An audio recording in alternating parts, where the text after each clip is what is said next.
No apologies for absence. No. Declarations of interest. My one is that Pwyllgor Garden Services mow my lawn. I don't consider that to be prejudicial. Okay. Chair's announcements. Well, can I just say that Sunday I was very disappointed, ruined my day, because I opened the mail with the agenda on it. And I was very disappointed both with the tone and the content of the agenda, particularly the part B, both the inclusions and omissions for the damaging and factually incorrect statements that have overstrayed from part B into the regular agenda. And it effectively traduced the reputation of a local contractor. I'd like to add that I didn't have sight of the draft agenda prior to publication. I'd have made these comments at that time. Following our visit to Penderbryn, the assets team, on the 27th of September, the earliest date I was able to meet with the clerk, and being mindful of the 10-day rule we have in standing orders, I met in the office on the 11th of October to discuss items for the agenda. And there were 5 in total, but 3 of importance, 3 of which had arisen from the asset tour that we did on the 27th.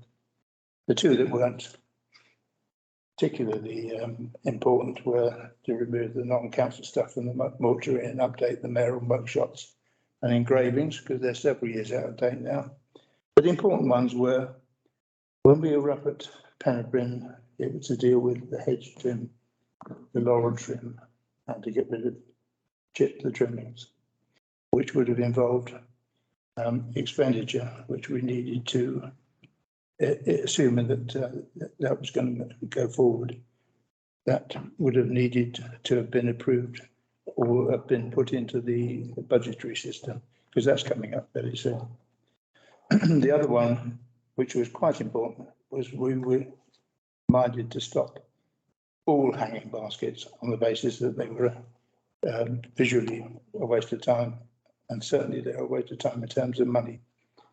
And we were talking about providing 2 extra large planters for the square. That had to be a material change, and would have also involved expenditure on the big planters, again, budgetary item.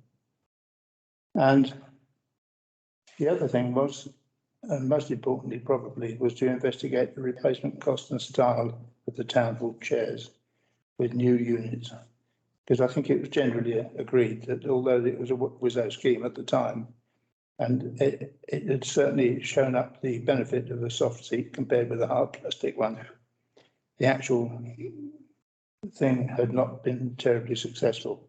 So we all agreed, I think, at the time, that we really needed to get rid of them and come back with new units. And that would involve funding of approximately £6,000 to £7,000, which again would feed into a budget.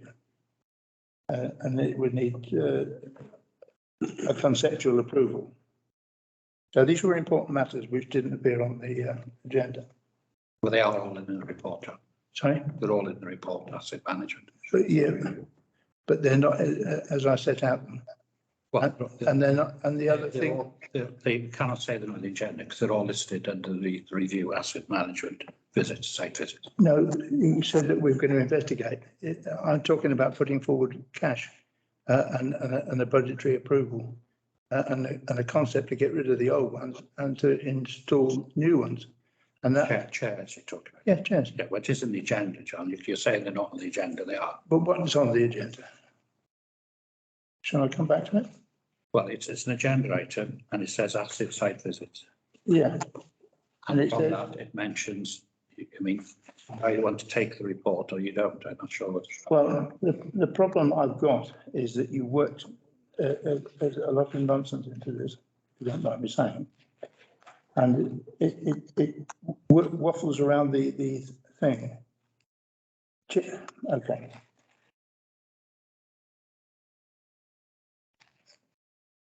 Is accepted the chairs were heavy. It was suggested that move to replacing these with lighter should be a priority. That's not a budgetary item. No, but it's in the budget statement that you'll receive when you consider the budget. We've already budgeted for that. But asset management, have we discussed it and approved it?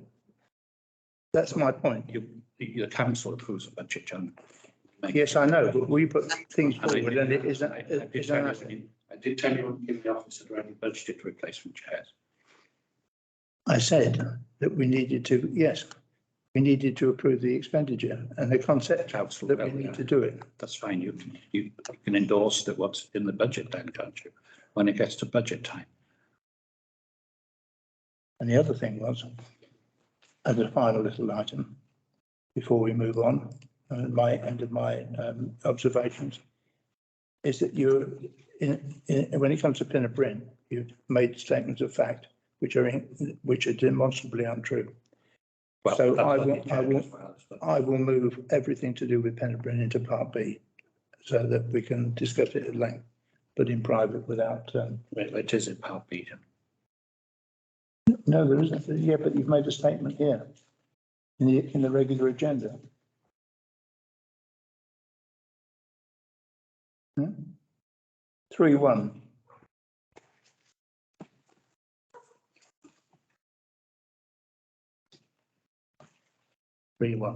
What, sorry? Asset sites visit.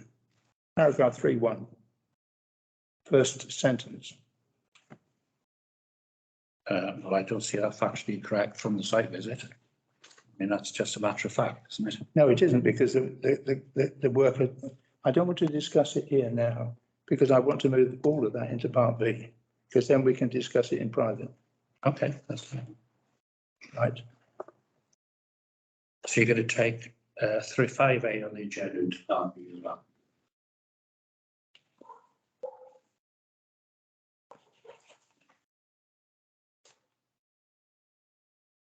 By which?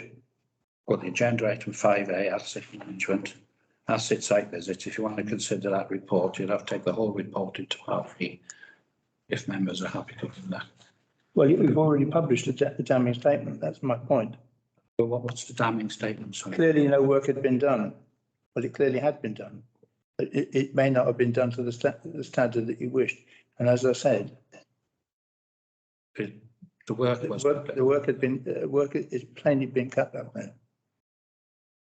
Well, I don't know other members felt it was cut back on a monthly basis and the hedges were trimmed. That's the contract. Right, well, so, you know. I'll move the whole thing into Part B. Okay, fine. Please. Because I think they're quite damning and quite actionable statements that are about to be made. So we don't really want to do it in public, because they're of a confidential nature. Right.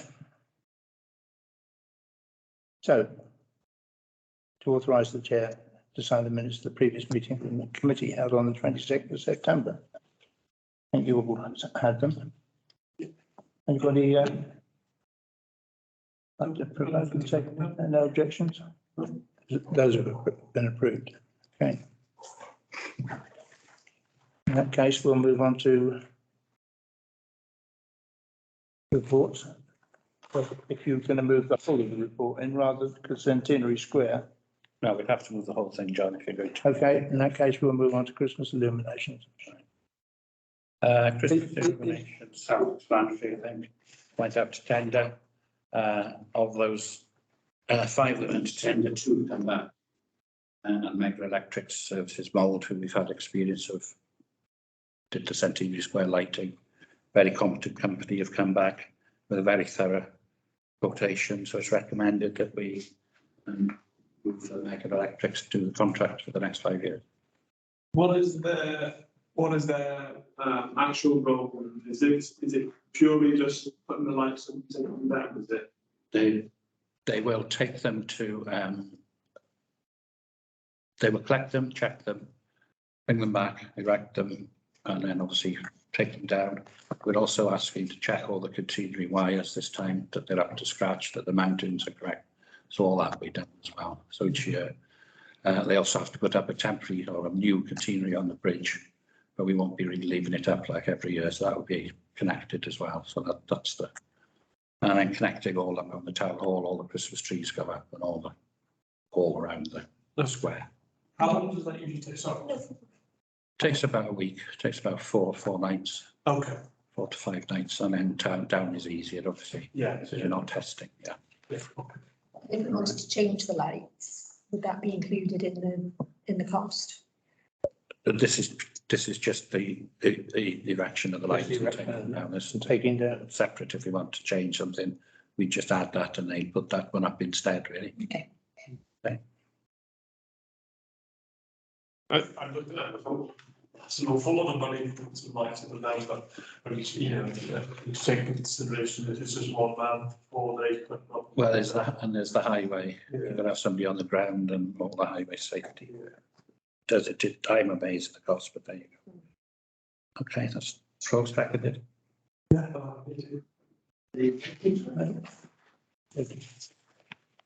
Chain bridge. You recall we could expect a tender on the chain bridge. Sorry, can I just ask a question about the illumination? Sorry, I'm here in the background. I didn't want to Yeah. just bust, but I did put my hand up. Sorry. So my question in regards to the illuminations was that does that work happen overnight, like during the night? I can't remember what they said. It's not necessarily in the past. It's mainly on a Sunday when it's quiet or first thing. Usually, we got wider pavements now, so it was a cherry picker that went up and down the pavements and occasionally overstepped onto the road. But Yeah. it has gone on into the evenings if it's need be. This will be a new company now, so we can certainly have a look. Sorry, did you just say that will take 4 days to complete the work? Usually, and I can't, I'll have to go back and see what they're quoting. But either way, if we don't pay for this, we can't get them up, and it's as I say, they're offering more than we've had before as well, in terms of taking them off site, checking them before they put them up, because in the past we put them up and then there's a fault. So Had and paid for that already though by Ian Ball recently like you said, there was a large electrical bill that came through on this month's regular meeting, ordinary meeting, and if I'm not mistaken, I thought he is our electrician and had checked all the lights already and replaced and mended them. No, he checked one light for us, which had failed. All the rest are up in the storage unit, so that's gone to repair now, knowing that it had failed. So that Okay. should come back. Yeah, no. And then the only other thing I was going to say is the second, I know it's the more expensive company, but is the second person that's put a tender in the same company that's done it before? I was just wondering, for the price difference, is there experience, like value for money in the fact that they know the town or they've done the same lights before? Or I appreciate that you said the company in Mould has done the Centenary Square lighting. I just wondered if the other company is the company who's used to the setup in town already, was my last question. Yeah, the former company was the company that's done in the past, but Mega Electrics do lights for Mould, Ruthin, Corwin, rucks of other places. That's something they specialise in. Last time they quoted, they were a lot more than this. So I'm not quite sure why they got a different division, but Okay. I think the competency is definitely there and the experience is there, so I wouldn't have any hesitation to go with them. So. Okay, I suppose, and then just the last thing I was thinking is, how does the previous year's bill come in? I know they've quoted for a 5-year contract, but what have we paid in the past, like, for example, per year to have the lights erected and taken down? And how does I think it wasn't as much as that in the past. It was a lot less, wasn't it? It's about £5,000. So 5,000 years. But then costs have increased obviously recently. Everything has gone through the roof. Higher of equipment, higher. It's nearly £1,000 a day for a sharing equipment. So, right, and it's also difficult for them to anticipate what's going to be happening in 3, 4, 5 years' time financially. So I suppose it's not fair to say that things have or will be doubled by the time Okay, they were my only questions in regards to the matter. So I just wanted to ask them before it was obviously decided. Thank you very much. I'm glad to see, by the way, I missed the fact that you joined us. Yeah, I do apologise for being late. Sorry. It's all right. So we're still happy to propose and second, yeah? Yeah, where did I miss out the 5-year bit? It's a 5-year contract That's fine. and it's the charge every year for 5 years. The total cost spread equally over the 5-year period, I see.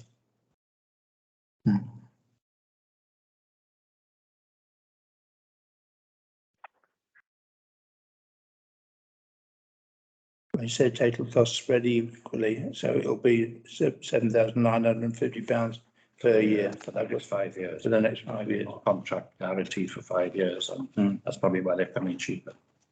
Okay.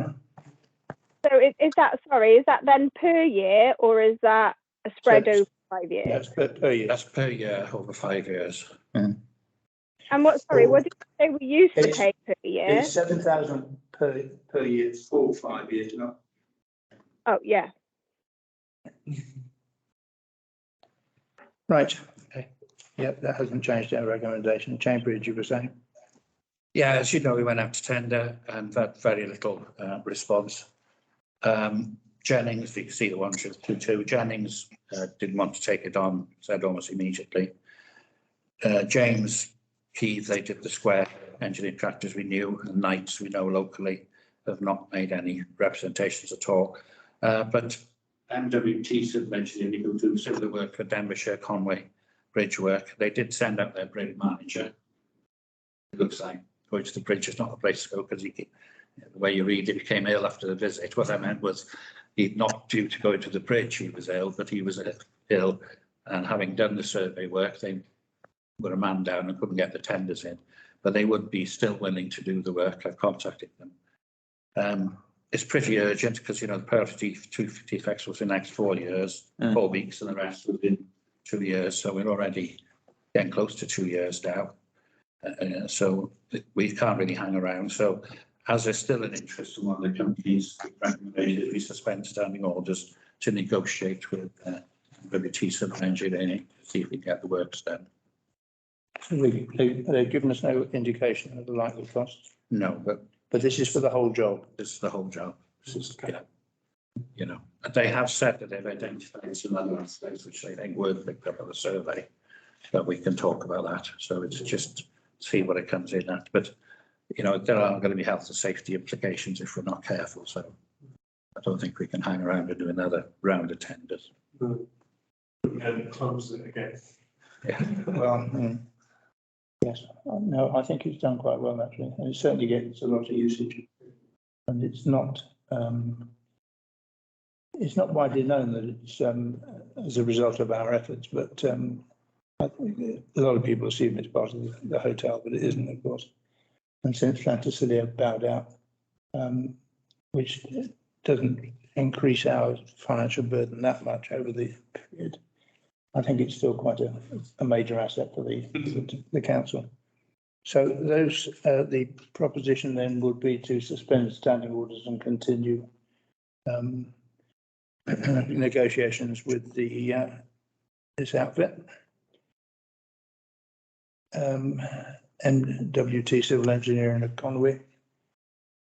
Anybody like to propose that? Yeah. Thank you, Aled. Would you like to second? Thank you. Councillor Ryan. Next item is bench seating. I think Councillor Morris has been had contact over this as well.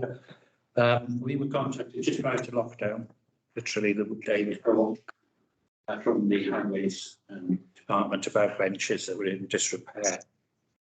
And I asked Tidy Towns at that time to go out and have a look, and as you can see, David Davis done a breakdown of the condition of some of these chairs or benches rather. In his opinion, and he does a lot of walking obviously as well as Tidy Towns, the majority in a good condition, but there are a couple that need replacement, and both of those are badged DCC Countryside and Llangollen Town Council. So we can't recall when it happened, but it must be some joint venture predates my existence here. So Oh, not many years, yeah. 12 years if not longer. It's about the time when Humphrey was Right. chairman. So you have to look on the date there, roughly speaking. However, the county are still keen to sort of divest themselves of these benches.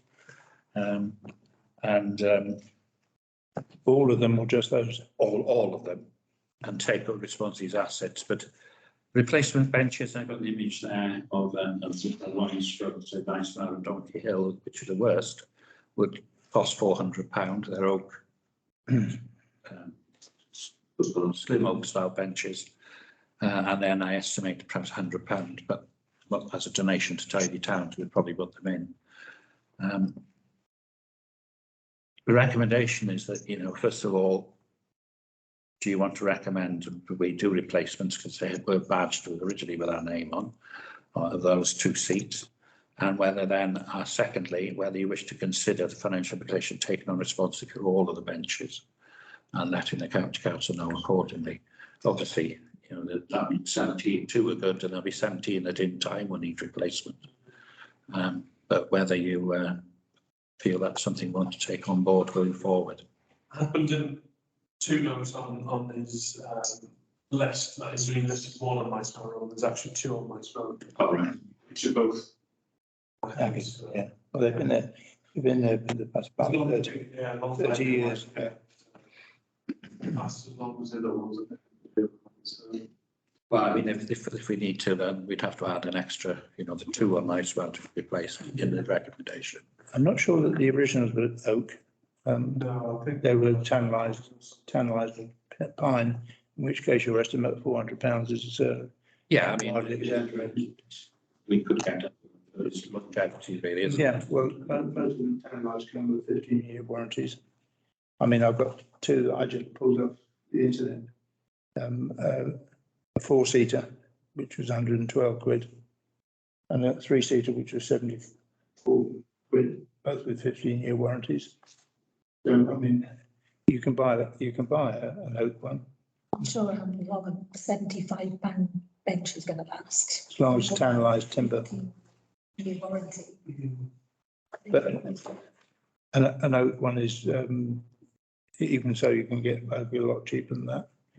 But there again, I'm just saying. yeah. Would it be worth? Yes. It's hard. Thank you. It's hard to dip in and out in between the conversation being online. So, in my opinion, Devonshire County Council obviously like to digress some of their responsibilities when they're in bad repair, which seems a little bit convenient. So I wondered whether, if we agree to take on the responsibility of the benches moving forward, whether we could negotiate some kind of financial arrangement to be able to take them on and not be immediately at a loss. And if you're saying they were assessed quite a while ago, I think we should really look at them again. An up-to-date overview of what we realistically would be investing in or, you know, taking responsibility for. Thank you. Alan, do you wanted to say something? Obviously, we're in this really now locally sourced materials and supported local companies. And whilst I do agree with yourself that we could be getting a cheaper option, I feel we also need to look at longevity as well of an oak bench. So I think it's a bit of a remit. You get what you pay for nowadays. So it may well be worth, if it's possible, speaking to a local sawmill. So you've got Wednesday sawmill. Yeah, it's still going there. I thought they changed their yard into a container storage. It's still going, it's up at the back, higher than the back, yeah, it's still going. So it may well be worth looking into that, seeing maybe what they come back with as prices, put it up to tender maybe, and see what they come back with. I think if you look yourself at 72 benches at £400 a piece, all of a sudden, even though people are going to benefit from them, people are going to see £72 benches at £400 and go, oh my God, you're the thing. Can I make the observation? most of these weren't Llangollen Town Council benches. No. There's The only, there were two, there were only three as far as I recall. Two going down the Valley Road Yeah, and one halfway up the Granand, yeah. and that was it. So, well, the agreement to the decision needs to be is that we do replace those that are badged. well, our benches, you mean, yeah. And then, I mean, we could ask for a donation if you wish, because well, does say DCC on them, but they're trying to get rid of them. So I think, and I can certainly ask again whether there'd be a financial contribution to us taking them over, but they didn't give us any to the town hall, which is a significantly more expensive way to. Sean's got a hand up, Chair. Yeah. Sorry. Is it worth asking if someone wants to sponsor these benches Um, and therefore the price of replacing them? We can try that. Yeah, there's not an urgency because obviously they're in a bad state. Well, I think the ones that we own, I think it would be prudent for either to retain them or replace them. And some of them, I think times have changed a little bit. I can't see the one up Veron Back. Is that used very much these days? Because it's not on a route anywhere, is it? So do people still work up the Gwernet? I suppose they do. Yeah. Because the idea there was that you get halfway up and you're knackered. So you sit down for a bit. And the ones going out on the Valley Road, similar idea. Are they still? There's seems to be a fun lot of uses, one right to the crossroads. But I think there's one down the number Saturday. So they're definitely doing uses. Some of them right on the Valley Road, and the hedges have grown a bit closer to them. I think perhaps I'm trying to get it back, but say no more. Yes. I think also in relation to what Sean just mentioned there, you will find that a lot of these benches are people's favourite spots. I think the one that Alex just mentioned there, the one on the crossroads, not far from myself or himself, like someone's got a nice plaque there, Tidy Jones's favourite spot. You might find that some people want to make a contribution towards, you know, keeping the place in good nick and a nice spot for people to stop and, you know, to take a picnic and sit and enjoy their walks. And I don't think that we can assume that any of them were used well. But, you know, having dogs and like getting out walking and things, you know, I often see a lot of people around walking, stopping with children, and so I don't think it's safe to assume that we should remove any due to cost. Certainly, I would say the ones that fell under our remit from previous, and then consider whether it's wise to take a financial responsibility and maybe do a little outreach and see if people want to put any more sponsorships towards, you know, have a plaque in memory of someone like we have on Centenary Square. Well, I think we've got two separate things here. One is, do we want to take the whole of the commitment? And I'm not entirely convinced about that. You may think otherwise, but so first of all, we're really talking about replacing our benches. 3. So we're talking about 4. We're talking about Vrombache if we follow Councillor Suzanne's recommendation and not removing one, although I would argue that Vrombache is often. Well, it's in good condition. By cherry trees. It's in good condition, yeah. Good condition. It's just the 2 need replacement. You say perhaps there's a second. Well, there is a second. There's another one on the Valley Road. Yeah, so two and the Donkey Hill. So we're now gone up to 3 seats. Yeah. So the idea is get a sense that you want to replace those, try and source materials local. And then see whether we can get OCOP negotiate Do we? for the long life. Yeah. I can't. I think when they originally went in, I don't think they were put in concrete bases. They were just No, dug in. Is that long ago, to be honest? Yes, I know. But what I'm getting at is to get the old ones out wouldn't be difficult if anybody's got a tractor with a front end loader. Yeah. It's so much easier than. Yeah. It's not pricey. And the replacement goes back in a lot easier with it. Well, it won't be going exactly, but do you know what I mean? So I think we got just the first, So I don't think, is anybody keen on taking on the financial commitment, all of the Denbighshire County Council seat? Not at this point. No. So that's been. So I will respond accordingly that we'll repair those that are badged Yeah, at our cost and we'll remove their badge. and remove their badge for the future. But don't want to take any others on at this stage. Okay. Maybe that's something like quite as a review later on. In terms of your getting sponsorship and so on, once they're in, it's much easier to get somebody to agree to part with money to stick a plaque on it because it exists. Yeah. But once you start asking for donations in order to do it, you'll still be talking in 2 or 3 years' time. And I think maybe what we could do is just reach out to the community openly, looking for the wood, for the timber, like locally sourced. And that will make the community aware that we're looking to replace these benches, and it could have a mention if this bench sits in anyone's favourite spot.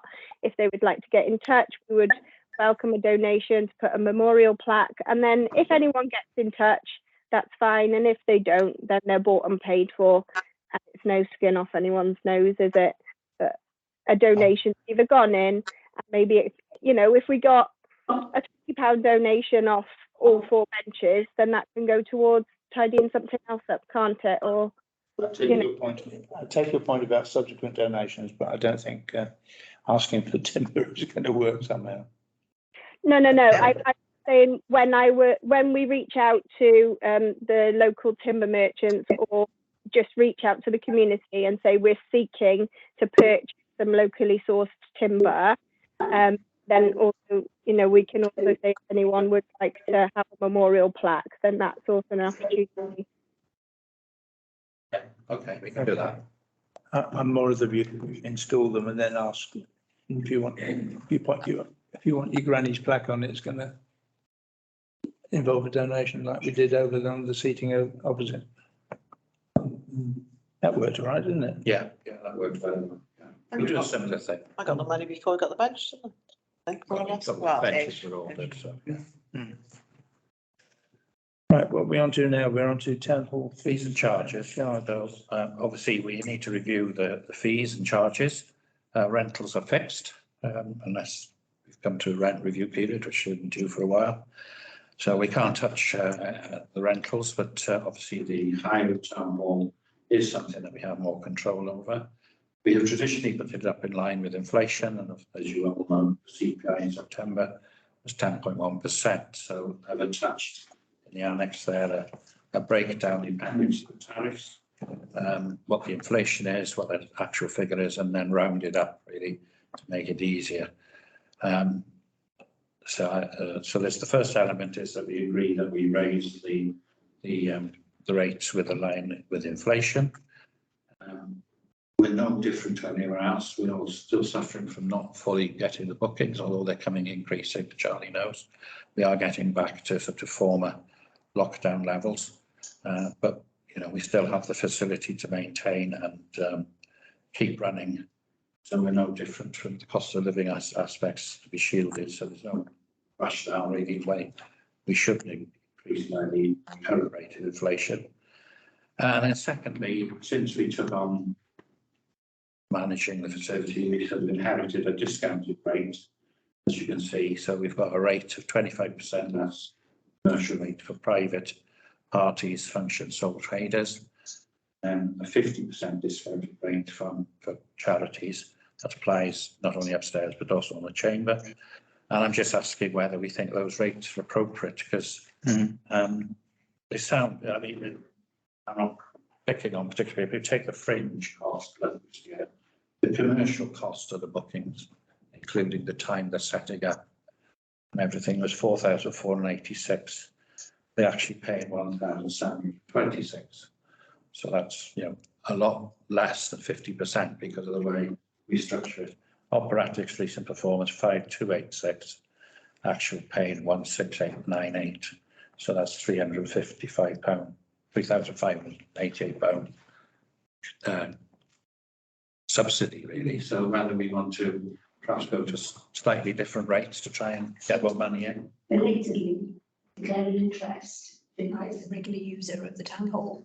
Yes, that's fine. Sorry about that. That's okay. So So as I said, to be question of two halves really. You're happy to put the inflation and then increase, and do you want to consider amending the percentage rates at all in terms of discount? I'm going to have to declare an interest as secretary of the Operatic Society. One of the reasons we moved to take the town hall into our ownership was the Denbighshire were indeed threatening to close it because of the huge costs that they were incurring. And that would have been a great loss to the community and all the organisations that operate within it.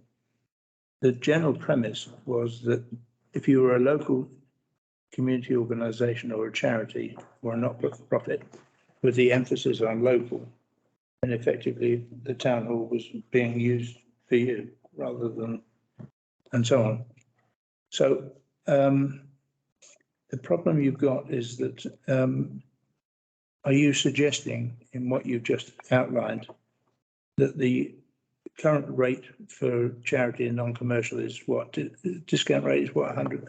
There's 50%. It's 50%. So they pay, Yeah. Whether that is too generous, whether 40%, just, If you're a charity that are coming in based in Wrexham, I don't think we should offer that 50%. But if you're an organisation based in Llangollen, I think you should. That would be my viewpoint. But, I think that's worth is it's an asset plan for town council. It has to be treated like a business. You can't keep taking a loss every weekend because all of a sudden you haven't got money to keep the lights on. So unfortunately, as much as we manage, I think the costs are going to go up.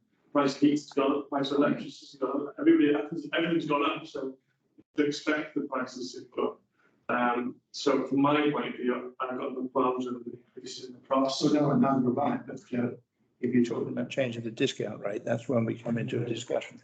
The discount rate for me, 50% is an awful lot. Quite a charitable organisation, as we already are, and I feel 50%. It's okay to take maybe a hit once or twice. What you're doing is once a week, all of a sudden that money's out to them. Personally, I don't think you can sustain that for too long. All of us, keep the lights on. So I would. Did we make a loss in the town hall? Normally we don't, do we? we just, when it start profit and loss account, is it? We have to cover. Pre-COVID. We Well, make it's difficult to say, John. It's it's £12,000 business rates, which we inherited. Yeah, So, that's a different story. But it's a cost, and That can be altered by changing. So, but all I'm asking is a question whether we could say, we give a 20% discount to the second tier, and then 40%. So it's not significant, but it just brings a little bit more income every year, which goes towards our operating costs. And then obviously,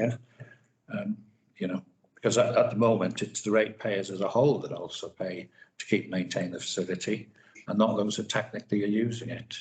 Well, that was the original arrangement. There was a £5 levy we put on the rate, on the precept per household. Can I say, if we were a CIO or any form of charitable organisation, we'd be able to attract funding, wouldn't we? That would allow us to give that, but we're not. Well, We are operating as a business, not as a charity. The problem was when we took on the town hall, my recommendation was that we floated the town hall, Llangollen Town Hall, as a not-for-profit limited liability company, like the International Steddfod is. And that would immediately have put us into the check, for the non-domestic Yeah, yeah. rates, we'd have had an 80% discount. So we'd have only paid 20% rate. But the councillors at the time didn't want to do that. Why did they not want to do that? I don't know. I think they thought they were losing control of it. And is that something that could be done Yeah. even now? We done it any time, but I mean, at the moment, I'm just saying, Yeah, you know, but in the long term, it might help us to. I think the fact is though, I think it's this hidden. I mean, the other thing is that we don't have a set rate for sample. You know, that's where these costs, commercially, you wouldn't allow people in at £50 as an afternoon, you'd be charging, you know, half day rate of 170. So that's why you get such a massive discount, because all the rehearsals have been charged at a flat rate and not the actual discounted rate. Yeah. So it's actually more than 50% discount on, for argument's sake, even for half day rate is 170. You're in, and if they were coming in to set build as a commercial, we'd charge them 170. Charities are coming in at set building at £50. So so that's where the massive difference in, as I say, £5,000 commercial down to 1,700, because the vast majority of the days are set building days. So they're discounted almost, well, what's that, maybe 60–70%. They're, So by upping, they just get the hall and the lighting for that. Of course, they don't get heating and all the services. but they do, John, because they moan it's cold and they want the heating on. People don't now. People They are should actually have to turn it on, should they? well, it's, you know, I don't think it's fair to say they don't. They do use electric and they do use heating because they're in all day. Well, they can't do it in the dark, can they? No. I said they get lights in the hall. Yeah, yeah. That's there, you know, you've got the line dancers in the afternoon, so I suppose could they be priced out Yes. if the fees are right?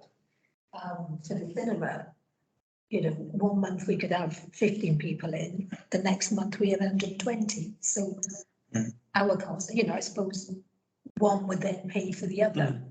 But it's got such a varied use. That's why John might have been right about it being a CIC or a CIO or whatever. Yeah. So that we could attract funding to be able to help you to fund local community projects, and everybody else pays a different. The other problem we have is that a lot of the users in the main hall, particularly, how long does it take you to heat the main hall before it's usable in midwinter? At It least, takes 4 or 5 hours prior to their arrival. They arrive, they're actually there for 2 or 3 hours, Yeah. but they only maintain they're there for an hour for the class. So, you know, that's another problem. So it becomes a point where I don't know how many people come to line dancing, and I don't want to use that a as an few, example. okay, But for example, yeah, if you've got a class of 15 people up there, and you're heating it all up. and you're heating the whole hall for the day, then it's not cost effective from our point of view.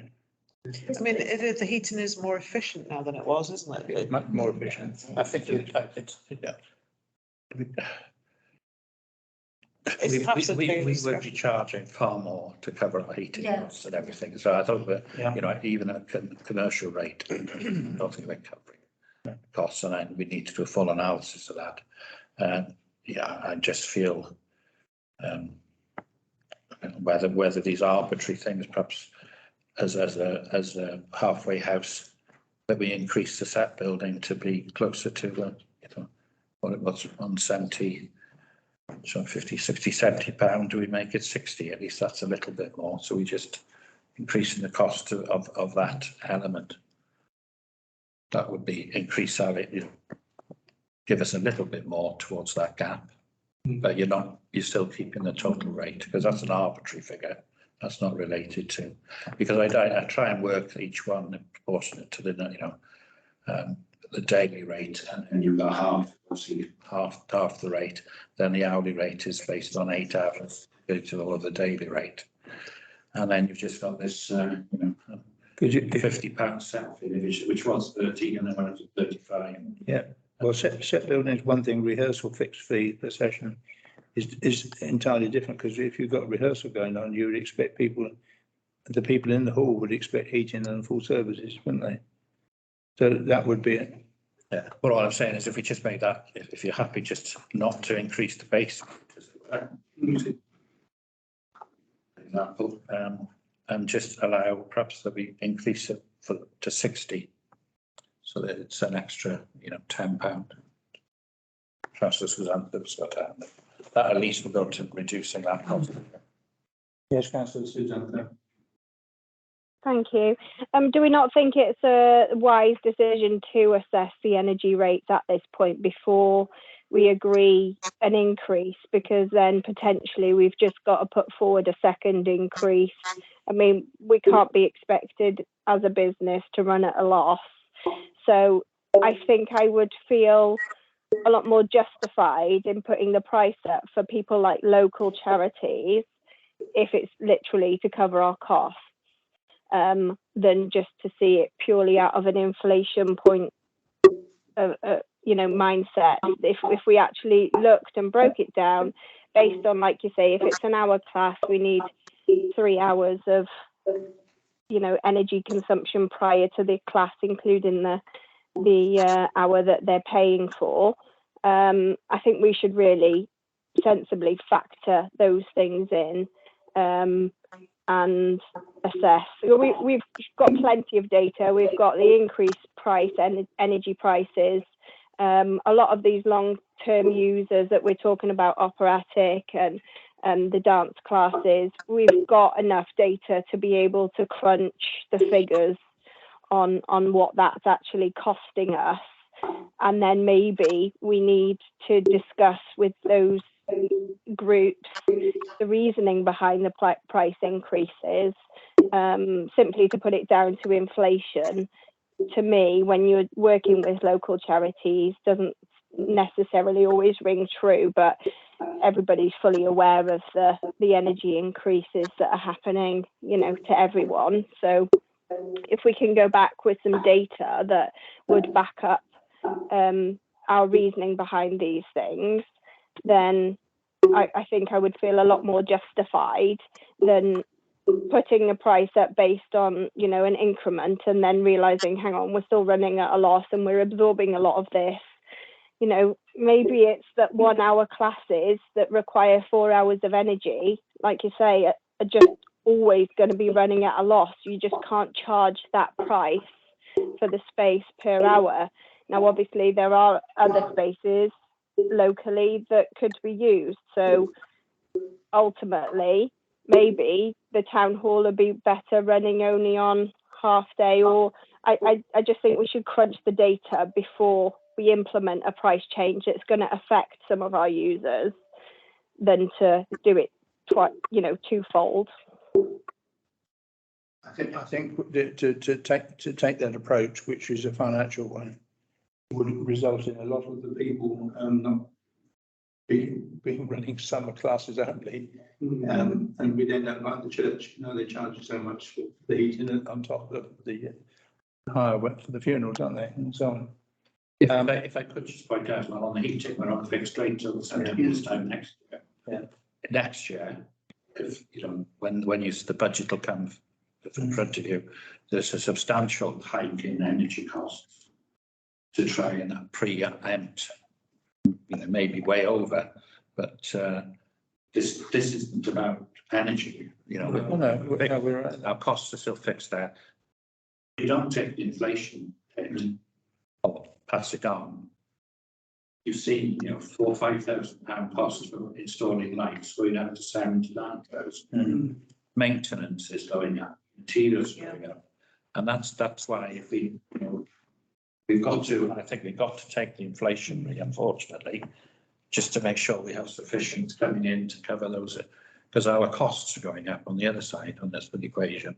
I personally think if you said to somebody, right, the cost is going to £30 and more, people can accept that. But if you leave it at the flat rate and then the next budget comes round and all of a sudden town hall isn't £380 a day, it's £70 a day, people are going, where does that come from?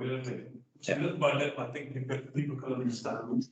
But if it's a massive price, like receiving the Christmas lights, from last year, or you look and go, what's the difference? You know what I mean? So Like, I'm not too sure how much it is to pay the extent of the, It's about 4 times the price of the town. Yeah, don't even look. And there, you pay for every chair, you pay for every lamp, you pay for every curtain, you pay for every.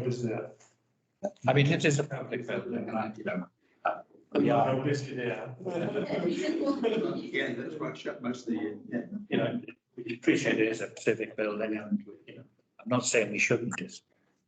But perhaps should we just leave the discounting and just go for the Well, no, rates or rates the same, or what are we? I'm in favour of keeping the discounting for the local people, local organisations. So should it be limited to within the postcode or something? Yeah, well, within the town. Yeah. Because if you're coming in from Trevor, you're in a different county, not to mention a different town. Yes, Not really. Well, One or two, but I don't think we get many of those really. don't we? not really. I Okay. don't think we want to drive it to the point that people are going to stop using us, but it's just to find that happy place where we can sit, not run at a loss. We can offer something towards charities and our regular users, the Fringe, the Operatic, the cinema, because they essentially are our bread and butter. They are making sure that there's that regular use of the town hall, and that in itself is essential, because we know that old buildings sat left empty, unheated, are going to go to wreck and ruin quicker than something that's used and cared for on a regular basis. I think it's a difficult one to completely put a blanket ruling over. I obviously appreciate as well what you said, Gareth, about the inflation, but I think at the moment with the energy prices, they're not at the same rate. Obviously, some people have seen their energy prices double, whereas inflation might be looking at around a 10% increase. So I think it certainly needs factoring in for us to be able to move forward in a cost-effective manner. I think we've had enough on this subject, but I think the general view here is that the putting the fees up by the cost of inflation is a reasonable proposition. That will keep the rates as they are for now until we know. I don't, yes, because we can't second guess what the price of fuel is going to be next year. Because hopefully if somebody shot Mr. Putin, then it'll be back to a more respectable level. And by then, you never know, do you? Might be a good one. Could have been bombed by then. Because It will go up, yes. we're 2 years back from everybody else. Yeah. But it may occasion us to look very carefully at how much because you're talking about a 50% subsidy on charitable users. But for some of the dance classes and smaller classes, the subsidy may be 90% because of the cost of heating the hall. So they may have to come under scrutiny. It's nice to see the old building being used. Yeah. But if it's empty, it's not costing you. It's not costing you electricity, not costing heating, but it's costing us to put these classes on. So I think we understand that. You see, understand. Well, we need to utilise a different room. Yeah. Well, when they get the schedules, we show the discount. Or they need to go to the welfare house. Yeah, we have to, you don't support us. Well, we do support with a 50% discount on every event as people don't do charity. So that is a donation in essence. We're cheaper than a lot of other places. We're cheaper than a lot. Very much cheaper than most places. Okay, so will inflation fine hold back on any increases until another day? Okay. Right, well, B now then. we've gone through to that. I propose that we move to part B. I didn't want to take all of the site visit, but I'll stand corrected on that one. So we lose the visitor. Terribly sorry, but we're going to have to excuse you from this point, assuming that the vote in favour of moving to part B is carried. Yeah. Hang on, I'll just have to get my notes to work. Thank you for attending, whoever you are, GP. Perhaps we'll see you next. So there's people.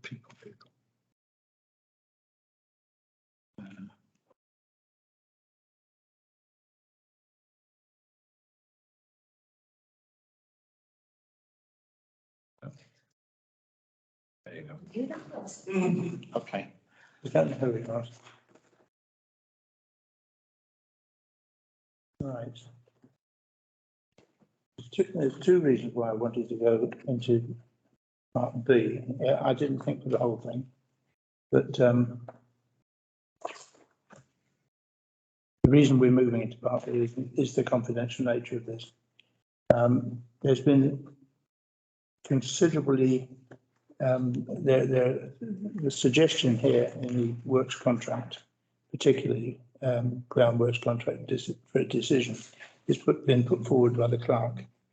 He's basically is arisen because the contractor has been invoicing for 12 monthly payments rather than 6 payments, which the clerk has announced as is untenable on the basis of the contract, and that it should have been invoiced at a much higher rate for a shorter period. That's one element. I mean, That's one element of it. I mean, the key element is the several elements of work were not done. That's the first thing. Like, you know, it didn't take a genius to work out that nothing had been cut in pen and brain. Well, I would come back to that point entirely against what you just said, because it obviously has been done, not the whole site, but the entrance. What was the initial agreement? Well, The that's contract says to clear mow the whole site every month, Right, and to immediately on access, clear all the hedges down, and at the end, the contract do the hedges. Now, in my view, that was not clear mown throughout the whole site. We have 2 residents that say they've never seen a contractor there all year. No, you've got one resident who's lying through his teeth. Well, I got 2. That's But the contractor says he's been up there once a month. well, they've said they've not seen anybody up there. Well, if he had, it should have been clear mown, and it wouldn't have looked like what we saw. I'm sorry. Okay. Now, the next thing my next observation was that the fence, the hedge, which was obviously 4 or 5 years growth into that, is not just something that's occurred since. No, I totally agree. June. I say that in the contract here, and the contract allows for inclement weather and additional works. That No, could have been, John, it does. Therefore, the contractor was quite in his right to come to us and say, clearly this work has got a backlog. It's going to cost me more in 1 month to do this work than just one visit. And therefore, I need a variation. There was no variation required for, so I don't know when he assessed it at the beginning of the contract, because that contract allows for that, and nothing was done. So it would have been, I'm sorry, look, nothing's happened up here. It's going to be considerable work. Just see before I can get onto site. That needs to be now addressed. The contractor should contact us under the variation, say, yes, we've got to authorize that work. we come to the point where the observation is that it's not something that has occurred overnight. The contract came into force on the 1st of June. And with the best will in the world, you should be aware of the Countryside and Wildlife Act. You wouldn't be able to cut the hedges at that point because of nesting birds At what point would he be able to? in the autumn, when it's clear of the last. So that would have been his last job to do. No, it would have been. Why do you think all these roads hedges get mowed by the contractors in September, October, November, December, January? You won't find them doing it in June, July. He hasn't done it. He hasn't done it. So our observation at the time was, hence my comment, that we needed to have somebody in there to cut it right back. Which has been done. The hedge.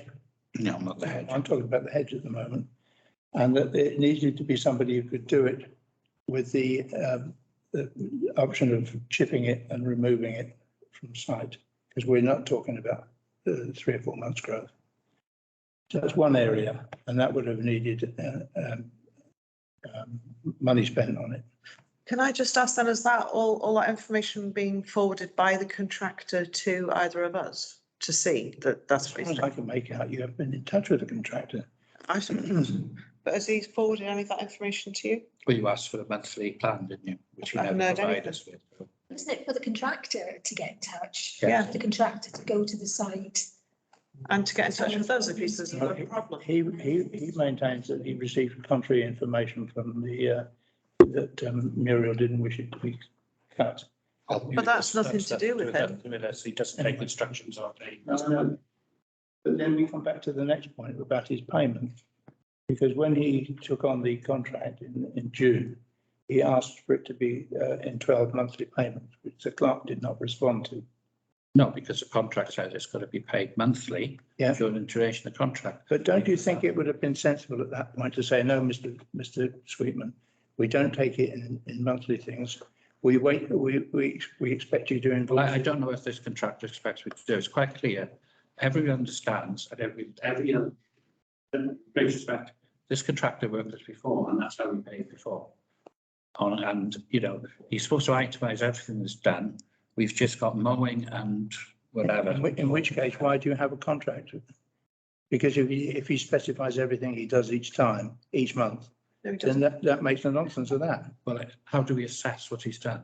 If he just put in 1 month, because you could have variation. So you could say above the normal mowing, I had to do 10 days extra mowing in the beginning, because when I got on site, it was in a dreadful condition. So I would expect to show not just 1 cut per month, but 6 cuts costed out. But it was quite obvious when you got up there, you'd never been up there before. No. Because you were unaware of its condition. Well, why should I? Because I was a bona fide contractor who I expected we were. Charlie had been up there and asked him for a report each month of what he was doing. It took us till August for him to start cleaning the square and weeding around the. Who took the benches? I asked myself, because there were 2 benches up there. Benches? Well, Yes, benches. Yes, So how do you know that? because they're not there anymore. Well, that's not Who reports on any benches for a long time, but that's I've never seen benches whilst I was. But, you know, the thing is, you Now, either, the other thing is, because, you know, he's been invoicing on the presumption. on his presumption against, but His because request was for monthly payments. but we didn't say yes. You didn't say yes, but you didn't respond at all. So you didn't come back and say, look, Mr. Sweetman, I'm terribly sorry, but we can't do it that way. That would lay us open to criticism. He signed, Which you outlined in this. he signed the contract. So what you're proposing to do is to say, okay, you've only put us in for 6 payments instead of the 12, and that's all we're going to pay you. No, I haven't said that at all. What I said, if we are going to be reimbursed here, if there is money owing to him, we need to also, before we say charges for the remaining, we've got substantial items that weren't carried out for 2 months of the contract. Well, all the contract was, he didn't cut the whole site every month, No, he didn't. right? So that's got to be taken out of the contract. It wasn't until August, 2 months into contract, we started weeding the town hall and the square. So that would have to come out of any payment because he hasn't done the work, and I'm not paying a contractor for not doing work. If you want me to, that's fine. But that's the fundamental issue here, Well, John. the fundamental issue is that what you're either doing is acting very sharply, or worse, you're acting fraudulently. Because you're saying that you're not going to pay him. Well, he'll be acting fraudulent. If he puts in a claim for the full amount for all the work done under contract, he's fraudulent because he didn't do all the work under contract. Was there any agreement about how the work would be assessed and whether the work would be assessed? Or was it assumed that? He just accepted the contract, didn't he, by When signing? you accept the contract, it's a full specification. Complete specification was there saying the length, the depth, the cut, you all had the details. It's not like cut it when you can. It wasn't, you know, it's one of the most complicated contracts we have out.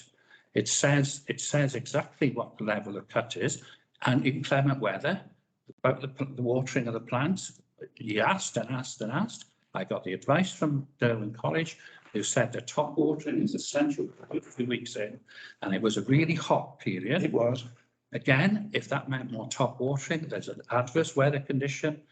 So I would expect. Done though. And the other thing is. You don't know because he's not itemised what he did in anything to us. And then, well, I won't mention the error in your. We can mention it. That's fine. Please, can I ask? Sorry. This is accepted it, so I'm not bothered. Councillor Haddy, have you Yes. declared an interest in this? I'm just wondering how you're privy to so much information based on the contractor in opposition to obviously the report that we've been. The declared interest I made earlier was that this particular contractor knows my law. But that's not prejudicial interest.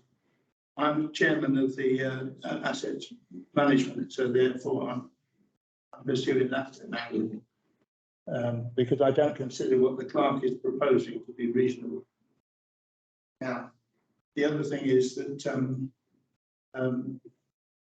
you comment in your thing that he's been in touch with councillors. Yes, he contacted the mayor. But did you also, you omitted to mention the reason why he contacted Councillor Keddy. Councillor Keddy at the time was not only the mayor, but he was chairman of the asset management. And at the time, the contractor was trying to get hold of the Bowser to do the watering and couldn't because it wasn't available to him. It hadn't been delivered back to the town hall. Well, I replied to him on that basis. He spoke to me, but the whole thing is he's supposed to speak to the supervising officer. That's the thing. And it's all communications with the supervising officer. Which was you at the time. Yeah, and he knows where the Bowser. I responded to him and I arranged for the Bowser to come down. Yeah, but and it was picked up. So why the did contract started on the effective on the 1st of June?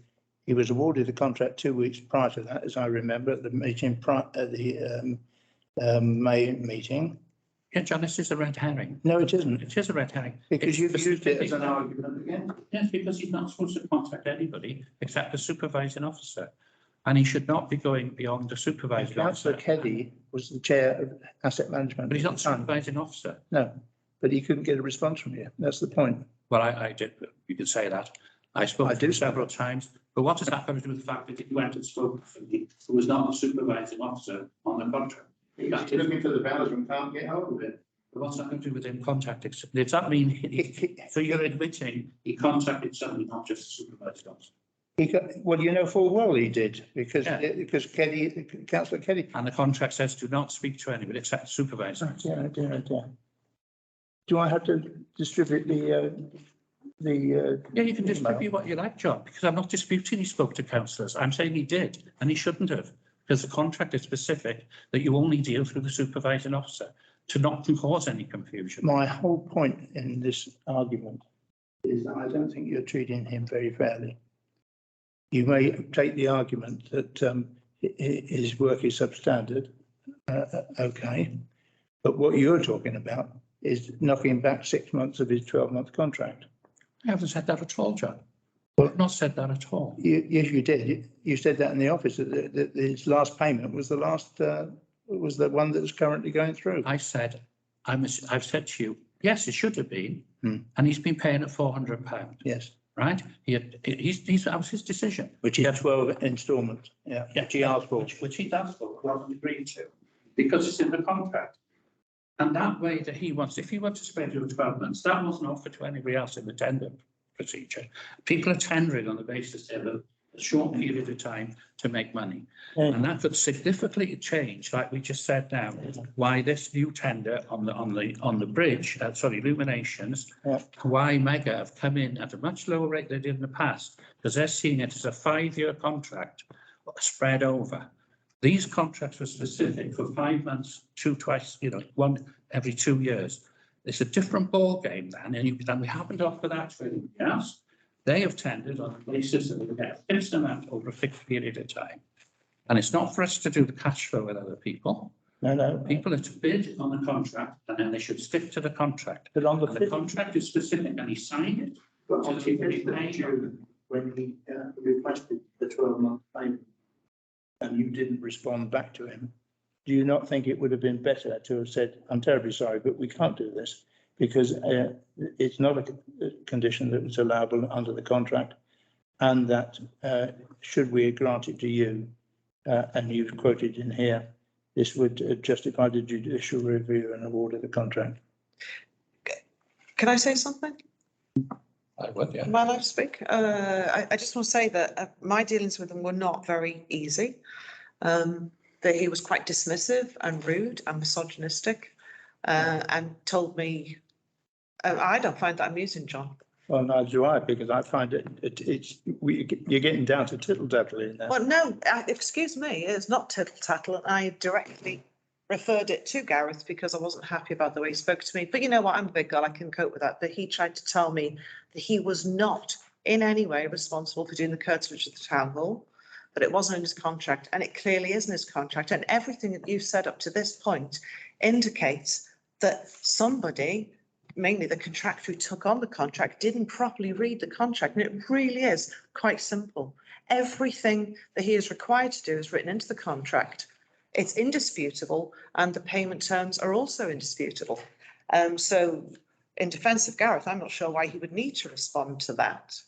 If he'd asked for a variation to his contract, then he would have phrased it in a different way. That's not what he said. He just asked to be paid in a different, you know, that's not a variation to the contract. But it hasn't arisen until at this point, when the last payment has deemed to have been made. And that's I only understand the thing. Where have they said the last payments be deemed to be made? Where have they said that? Well, you implied that when I met with you in the. I wrote to him and said, am I taking this as the last payment of the contract? And he's come back and said, no. Right. I was expected to pay over 12 months. So I've no way have I told him I'm not going to pay him anymore. Right. But, and when what we don't have to pay him is the full amount, because he hasn't done the work this year. And if we're not happy, I'm not suggesting it, it's a recommendation. We're in our rights to say we're not happy with this contractor. There's significant flaws throughout the contract in all the areas. And as Charlie said, it's dead clear what was supposed to be done and things were not done. So if we can do, we can terminate it and we can go to somebody else next year and have a relationship with somebody else. But even if we did, what I'm saying is, as a compensatory to that, we could say, what we'll do is we'll waive the fact that you didn't do all the contract. And we can give you the full amount and just say, thank you very much, but it didn't work on this contract. But then that's for another year. Could I also be sure that this meeting is part B, so it's confidential? So like anything I've said repeated, because I reported it direct to Gareth. Well, you understand the nature of Part B. And that means It's confidential. this is a confidential, Yeah, which is fine. why everybody else is excluded. Okay. I think for the 12-month payment, I think there's a lot of presumption gone on there. But that, even though it does say in his contract, maybe as from Gareth, and Gareth maybe hasn't replied. But for me, if somebody has replied, I wouldn't then assume that that's something. No, I agree. But it should have been made clear earlier on. It's a two-way street, this. It's a question of the contractor and also the management that goes with it.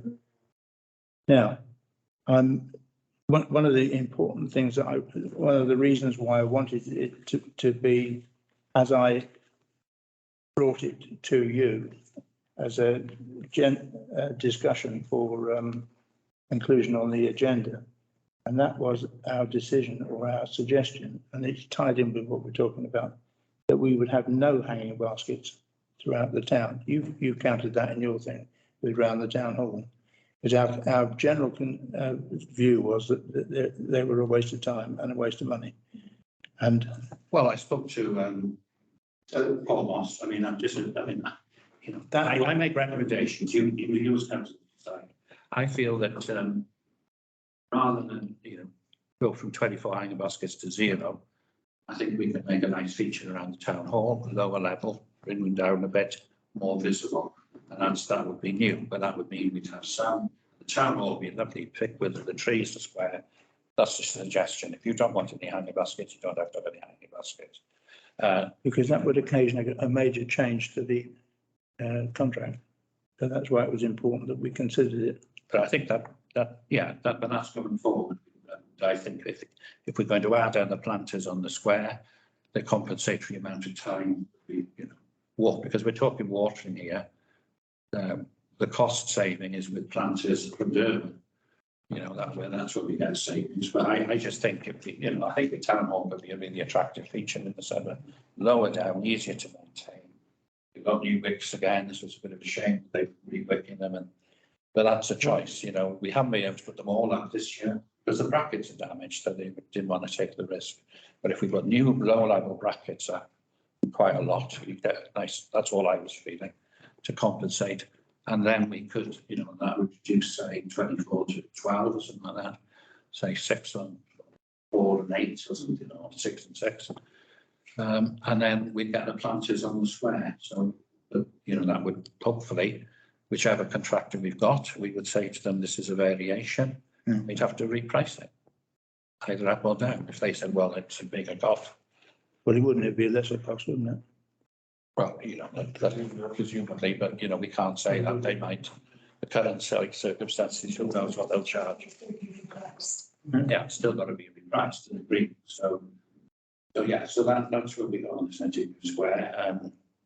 Well, Centenary, there was a suggestion that the watering wasn't done correctly, but the wicks, and I'll come back to that because I demonstrated that to you on occasion, where the basket is dry and the reservoir is still full, and that's because they should have a wick that takes it up.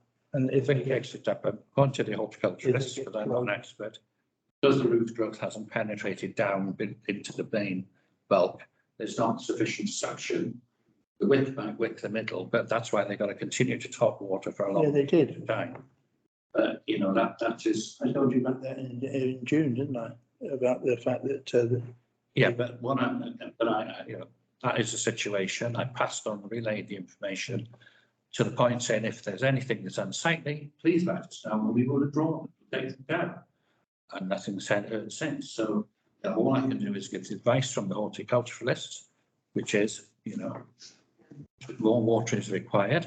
There's variation in the contract to allow more once a week or twice a week. I understood he was coming twice a week. Well, he could have come every day to top water if they were failing, and that would be the variation in the contract, and that was within the contract to allow for that. It was particularly warm again, in the drought conditions really. So when they first went in, it was warm, and again the contract allows for that. But I just think going forward, there's a general acceptance. They're a bit higher, and then Paul said that they're a waste of time. He's there now. He totally agrees. If they butcher, you could do a much nicer feature around the town hall lower level, and he said they are a waste because they're so high. And we decided in our tour around the town that we wouldn't reinstate the ones on the bridge. Yeah. And up Abbey Road. Castle Street. There are 24. So I think that general conclusion still stands. Yeah, so there are 24, so that would reduce that down. Whether we take up the suggestion that the clerks made to have new ones and extra ones around the town hall is a different matter. Well, they wouldn't be new, they would just. Well, they would, because you'd have to put new brackets up, wouldn't you? Well, yeah, but the brackets cost us, and we've got to repair the brackets we've got, so we normally have 4 on the front and 2 on the side, so we could go to 6 and 4 or something. So it's a marginal increase, but that would just be to use some of the baskets. So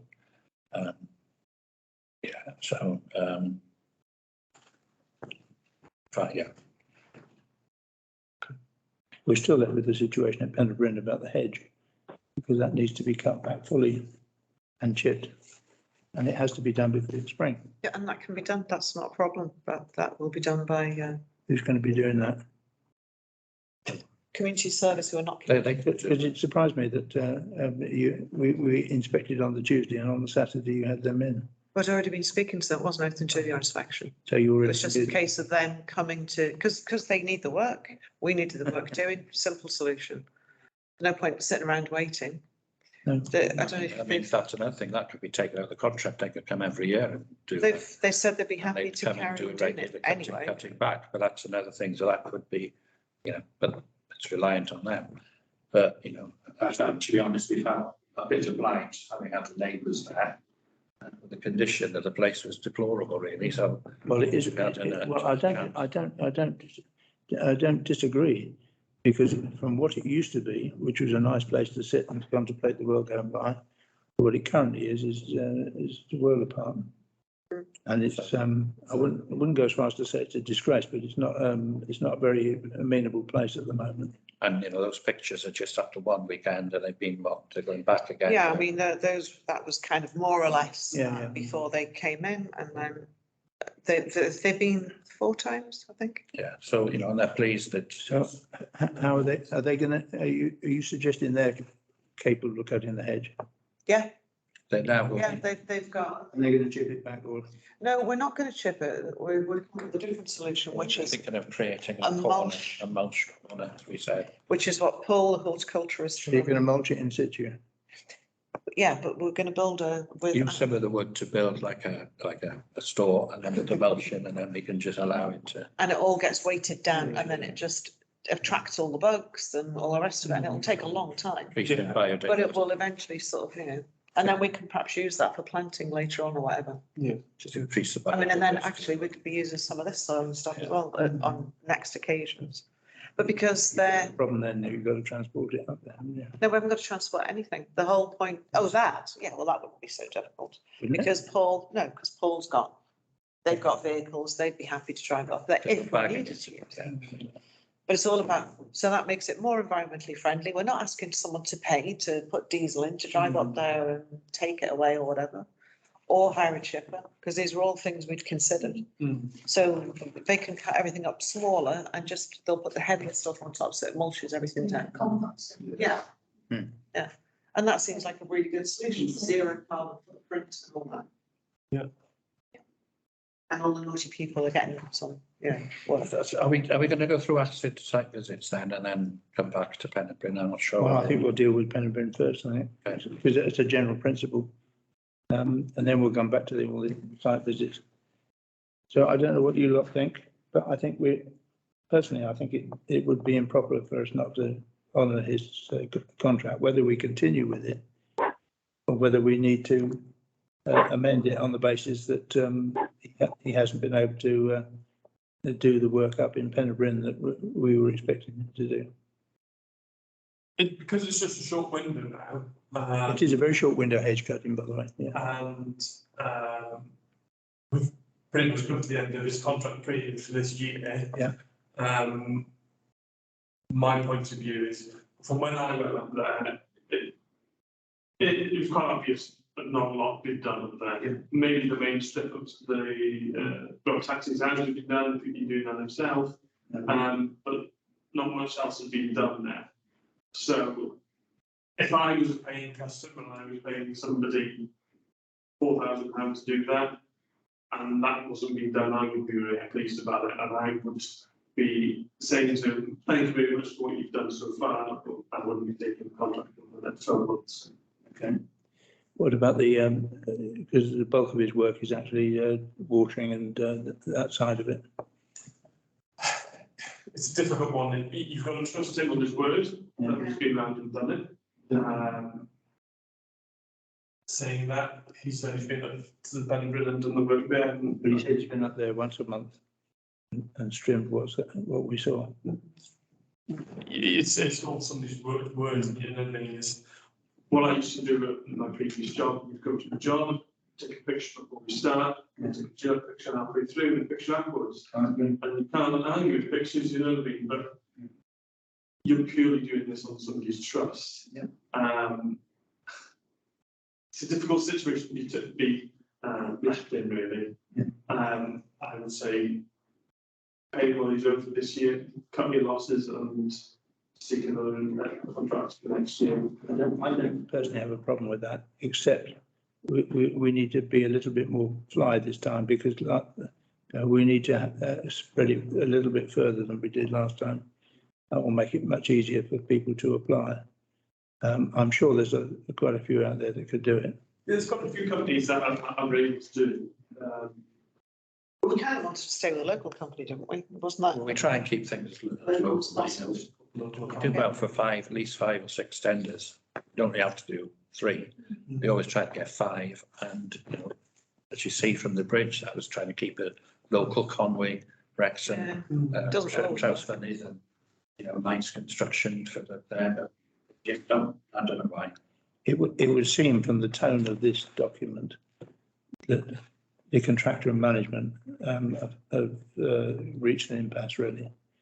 In that one side is saying that you're crap, and the other side saying I'm doing okay. So you don't get much of a meeting of that, do you? That's something each person's going to defend themselves. Yeah, so we know it wasn't cut. There was no way that was clear cut.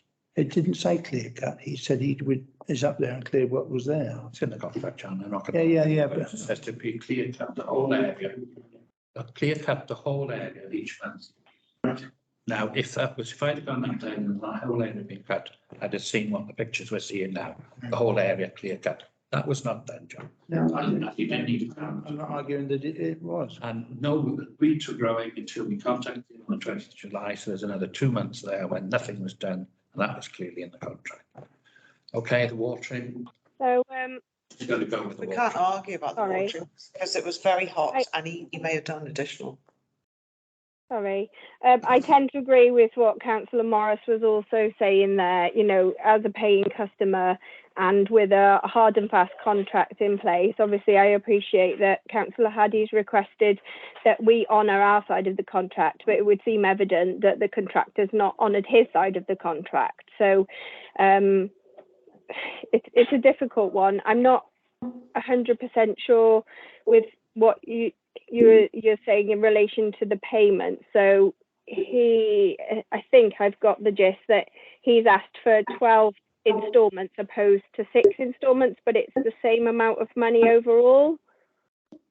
Would that be Yes, correct? I mean, yeah. Well, I mean, he's undercharged us for the work if he'd done into the whole. I think what the recommendation is, if you feel that we want to no longer, we just say, thank you very much, but we don't want to continue. It would be within our rights to say there's element in the payments up to the end for this year's contract, the 4,800 that haven't been done, which we would seek to have some money back. But if you're happy, what I'm suggesting is if we do break the contract, we give him the full 4,800 and just leave it at that. Pull it down. That would be my preference. We don't upset with the problem with. Because we've got to work out what is the cost of that element, because we don't know what his thinking is. That- You know, And the reason I wanted it moved into I would Part say B that was- sounds, sorry. The reason I wanted this whole discussion in Part B is that I didn't want a situation where we had guests or anybody outside whilst we're effectively Discussing. well, we're traducing his reputation. So, you know. Yeah. So. I would say that sounds also generous, not just fair, that if we were looking at paying the It's very full generous. annual contract, if we take it at face value, and obviously when we made the tour around the assets, it seemed fairly evident with our own eyes, irrelevant of what Rob had said as a resident at the immediate area, but it was evident that it hadn't been done. And if there seem to be several issues within the contract, so communications, obviously the work that he's been contracted and asked to do, that they seem evident that it hasn't been fulfilled for whatever reasons. And like you say, John, let's not tarnish anybody's name in public. You know, that's his bread and butter. So and he did take on the contract, and he has made, effort to fulfill his contract, but it seems unfortunate on this occasion that it's not been necessarily 100% for whatever reason. So if we hold our side of the bargain and fulfill our contractual payments and just not look at using the same contractor moving forwards, I think that would be the honourable thing to do. I would be happy with that. I don't know what you like. But then you've got a slight problem and you've got to store the Bowser. What's that problem? It'll go in police garage. Police carriage. You cleared some space, have you? Well, first we'll have to take the sleigh and. Oh, the sleigh, yeah. Space in there is just. It was occupied by somebody else's stuff yet again, so, priority is our stuff. And I think So what do we do more now? so, like what the facilities manager, obviously, Charlie, has arranged, and the arrangement with getting the cemetery cleared. And obviously, it looks like we might even essentially, and with the hanging baskets, like you've added in, a change in those, we might essentially be able to edit the contract before we put that forward to, different contractors. Yeah. We haven't decided yet if we're going to vary. If we're going to vary, But if the variation is to remove them entirely, or whether we're going to go with the suggestion of 12 round here, but we're going to have two. I think we're all in agreement that we're on 2 extra ones on the town square, which would effectively block vehicular transgressors. Big ones, isn't it? Yeah. It wouldn't stop motorcycles, but what the hell? That's a very rare event. But it changes fundamentally changes the nature of the Yeah. contract anyway. Well, I think the tender specification will change. Particularly if the preparation people. Would take that on as a regular contract. Would they be? We have to see what security of that is, if it's something. That would big, solve that well, problem. Beauty paper. No, they won't. They won't take on, they won't sign a contract like. I know, this. but they'll do a regular job, is But there that? might be, We're talking gentlemen's agreements here, aren't we? yeah. Yeah. So in terms I of hate to kind of mention it, whether, in the farming community, it's Yeah. as good as a contract. yeah. Oh, okay. You word your I bond. mean, I think the point is that they don't want to commit to something that they have to fulfil because they don't know who's going to turn up on the day. Yeah. But they've turned up every Sunday and But Tuesday. they for would the last couple of they weeks. would undertake it in principle. Yeah, they've already agreed to that. Yeah. They would do it. So we get, And they have get, to we do get that supervised right. So that takes a. Get that in writing, and then it's probably perhaps a separate hedge cutting contract, I would say. Well, Look at the hedge at times, and then. no, the hedge needs cutting right back. Yeah. Yeah, it needs doing now. As I say, it's not one year's I growth. think, I think, they're, And presumably we will remember that. Because the previous contractor obviously didn't cut it either, because I think otherwise it down wouldn't be to that. Muriel. Sorry? I think Muriel had a few sort of. Well, I find run-ins out- to change it. Well, Difficult. that's the word I heard. Yeah. That Muriel would I- not allow it to be done, but but you say not. but every time she comes, she said, you haven't cut the hedge yet. Yeah, I know. Yeah, well, we'll get around that. Well, When are you gonna cut the hedge? When it's supposed to be done? The only problem with the hedge cut, Muriel, was that when her old man was alive, he was quite keen on the idea. And because the easiest way to cut it is from her side.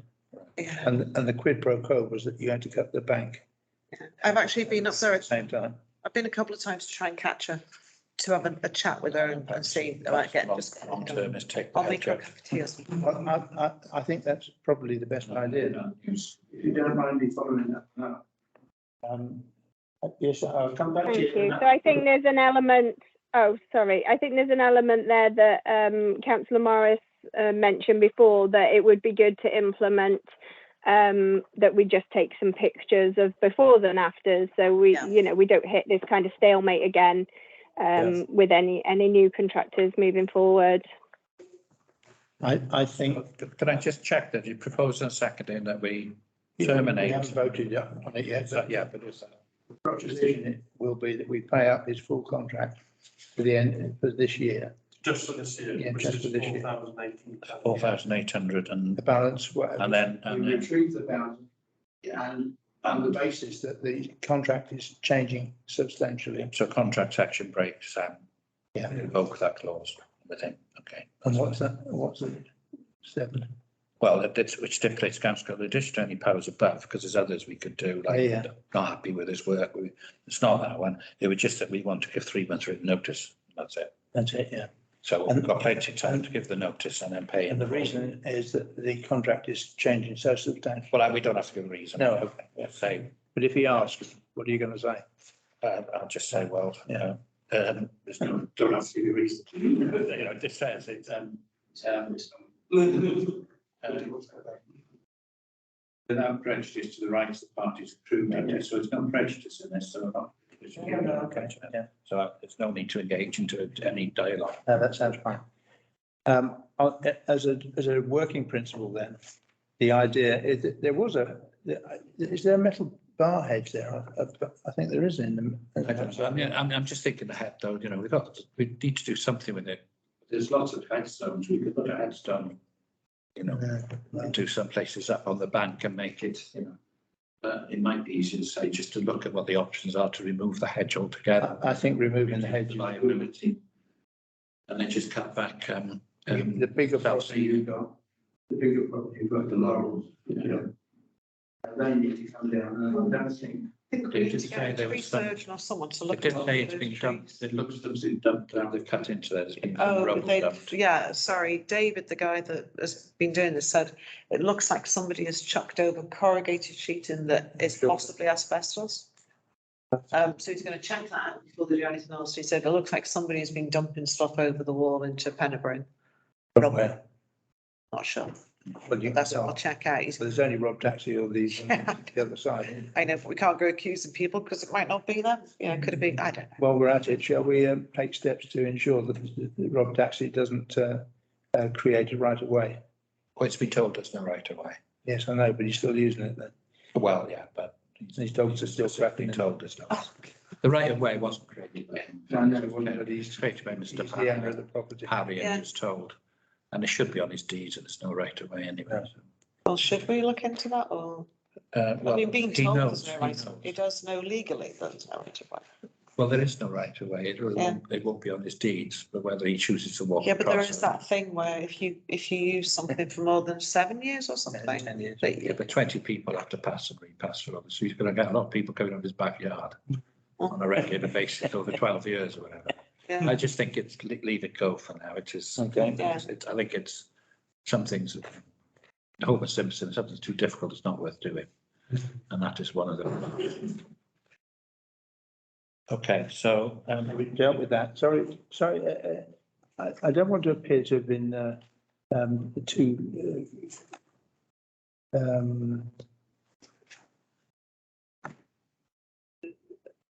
forceful on this one, but I think it's important that we sorted it out. Yeah. And we didn't stitch him up. Right. What were the other things to do with? well, Penbrain is We've dealt with. we've obviously got to look at something more productive going forward. Charlie's working on some ideas. Well, you've been working on ideas of a burial thing. Yeah. But we need money to do it. Yeah, It's so one of our big things, but it So- now fits into a nice little niche of lots of things. Yeah. Zero carbon footprints, all that kind of thing, linking the community to, the columbarium idea of having ashes there and everything. There are lots of links that we can kind of start to look at drawing in funding for places now. Can we put some benches back up there this time? I've seen benches We'll there. get some. But there were benches. Yeah, but no, I'm saying I've never seen, but so I don't know when they disappeared. Well, they disappeared in the last 4 years anyway, Yeah, because they were there when this particular Someone's contractor. nicked them, haven't they? Exactly. I don't. And there was some acer trees planted up there as well. They've gone. So, yes. And does I mean, I anybody wouldn't know know what any tree- of the history of the background? Is there any history or background to Yeah. details? Obviously, some Yeah. of the stones that are in place and not broken will tell some history, but it would be really nice, like you say, if we're looking at moving forward and creating a focal point and possibly some further use of the space. And then certainly something like the columbarium would actually attract some form of revenue as well, which would then obviously help keep, with the upkeep of the place more so. So it'd be good to have some recorded history and look at the history of the place and be able to move forward and do it respectfully of what the history of the place that's already there, and make I know I've spoken to Charlie as well previously about the idea of the columbarium, and one element of it is about telling the people's stories, and that the people who are buried there, people can go and visit and pay their respects, but there might be an element of having and including some of those personal people who get buried there, their history. And I just thought it might be a nice feature to, as the site stands now, maybe start looking at the history and bring it more to the forefront of the community's mind. Let's show that we're taking good care of it and that we are interested in making a better use of the space as well. The history of the place is quite simple. The Pennybryn was a chapel, which is now where Rob Tax's house is, and he didn't do the initial conversion. They sold the chapel because it was down to 3 people who worshipped there. And they sold off the land, which was demolished. And they built, I can't remember his name, John Very. Perry, that's right. the ball, but anyway, that's it. John Perry bought the land and built the house there. And the cemetery was handed over to us as the local authority, as the custodian of burial sites. But there's nobody in that burial site who has a living relative. Yeah, the very last letters, I think the 70s or something. I've got a file with some of the information around So it. there's no living relatives of those inhabitants. And it's deconsecrated. Yeah, So, but it never was consecrated because it was a Methodist. yeah, so we've got no, yeah. So the other thing, so we own it. Like before, We have the bones, so we start digging, that's. well, You can do that as well. Well, you You can can take, listen. There was a big chapel up in Pwyllgor, big one that was going to be demolished. because of there was a substantial graveyard alongside it, and they were going to knock it down and put half a dozen houses up. And the contractor just moved in with his JCB, dig up all the graves for the little bones everywhere. And quite a lot of the people were getting quite dirty about it. So, but it wasn't an illegal act. depending on age, I think, isn't it? I'm not sure. Till you get some Roman coins and. And a hat. But I'm not suggesting we do that, but then it's all- And the other thing is that the house as you're going in on the left-hand side, the white one, I can't remember his name. He used to be very active, the old Yeah, chap, yeah. in keeping the graveyard tidy. That whole house has now gone from being vaguely scruffy to really smart. So the whole area is uplifted. Yeah. The thing is that eventually we could probably zero any cost in maintaining that cemetery by doing the columbarium type idea. So, you know, it might cost to get it there, but if we zero any maintenance cost or anything by charging people for the niches, for the ashes, then that just effectively pays for itself and it becomes part of the community. Yeah. And have a little QR code on each stone. Anyway, that takes you- Part of your appraisal, we've found some training, you're going to go and do some site visits. But the problem is we were talking about this 3-4 years ago, though, weren't we? Yeah, Yeah, but we've it's had- always we've had been about COVID. funding and everything. COVID's between everyone, so we're resurrecting that and then we'll take it off. If I just come back briefly in the next one, because I think we dealt with Penryn, didn't we? Yeah. Should we just go through the summary, John, because I think it's self-explanatory. Yeah, You know, so we've talked about Penryn, the groundworks, we'll do that via community action, whatever it's called, community payback, more productive areas, so it's essentially the square. The bylaw, I checked today with Mandy from GHP, still no reply from the county. This is the third solicitor with GHP been dealing with them. Still no reply on that, but we'll press ahead, just notify them. we should just do it anyway. So that's on the cards. Signage, we got a nice, we try and negotiate politely with the county. If we wouldn't let us put a joint no parking and name on their road sign. So I said, could they put their road sign opposite? Yeah. And then we do a lovely, we've mocked it up, a little centenary square, no parking to go there instead. Because that is our land. It is, yeah. And it's, you know, I don't think, he's got plenty of Bridge Street to put a Bridge Street sign on the other side, and I've sent him. So we're waiting for that. Additional planters.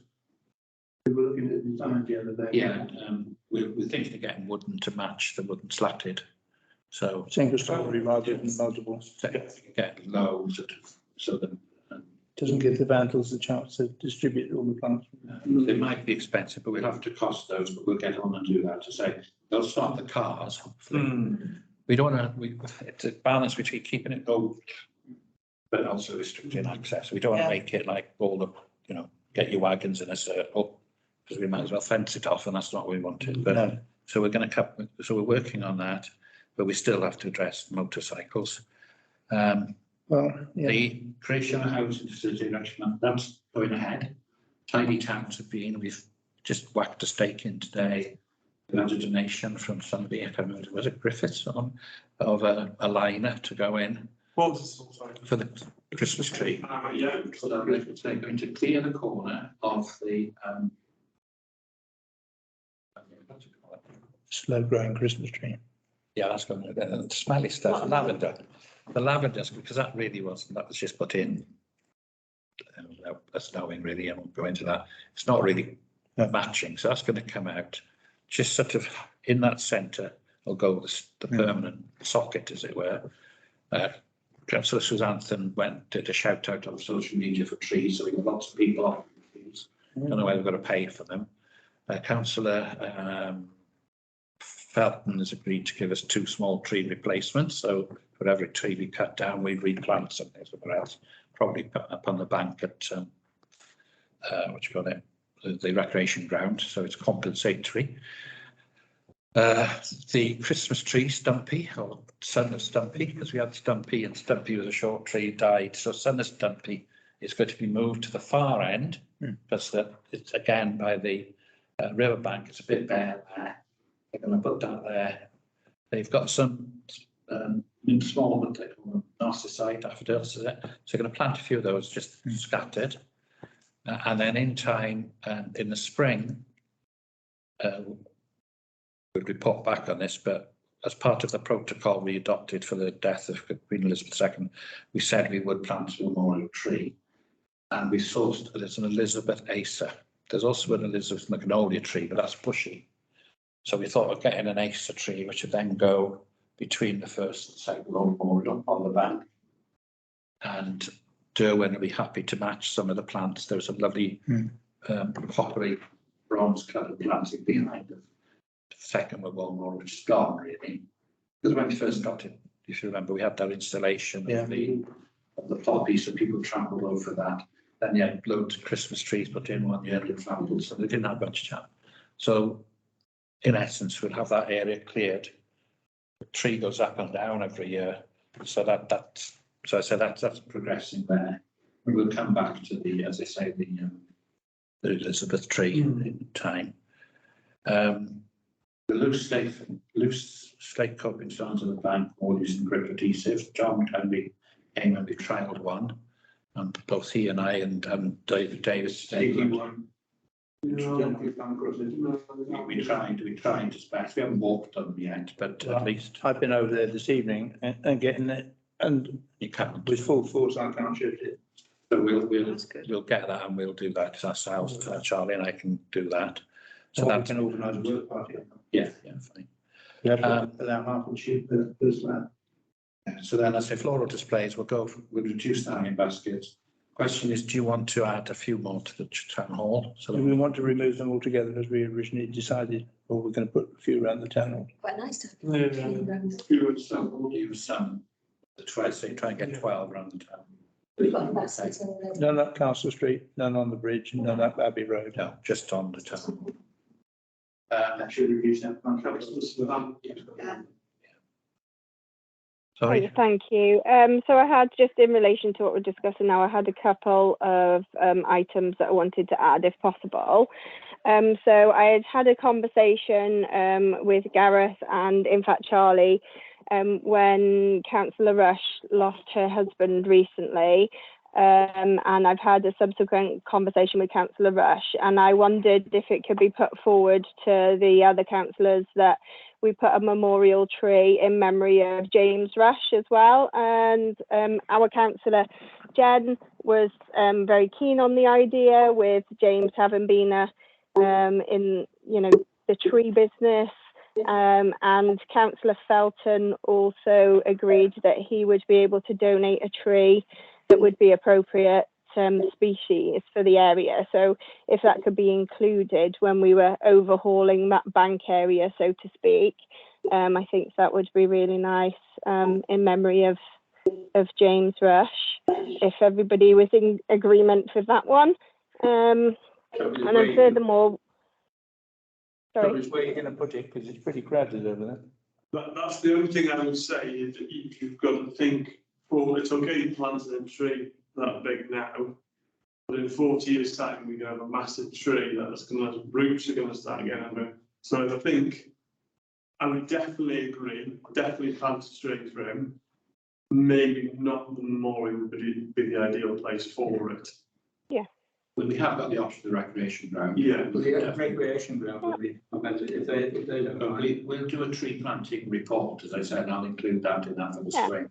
Yeah. And yeah, We- we'll suggest. Or is- maybe even Pennerbryn, seeing as Yeah, we're yeah. overhauling Yeah. that as Well- well, just, and if we're gonna be looking at doing the benches, and that'll just be Because, a nice Yeah. place for Jen and her daughter to go, and, you know, maybe Yeah. it'd have a little plaque or something like that in memorial Yeah. of him, and Pennerbryn I'm would not be sure if more you're aware appropriate. that he was obviously, yeah, okay, that would be Because great if we because could look as at I, that one, as and I then, said as well, the only trees there really are I mean, James himself wasn't a councillor, No, you know, so we've got one of an ex-councillor there, and the Queen will be there. Our ex-councillor was the initial, it was Councillor Mann, wasn't it? Yeah. And he was the first councillor of the new council.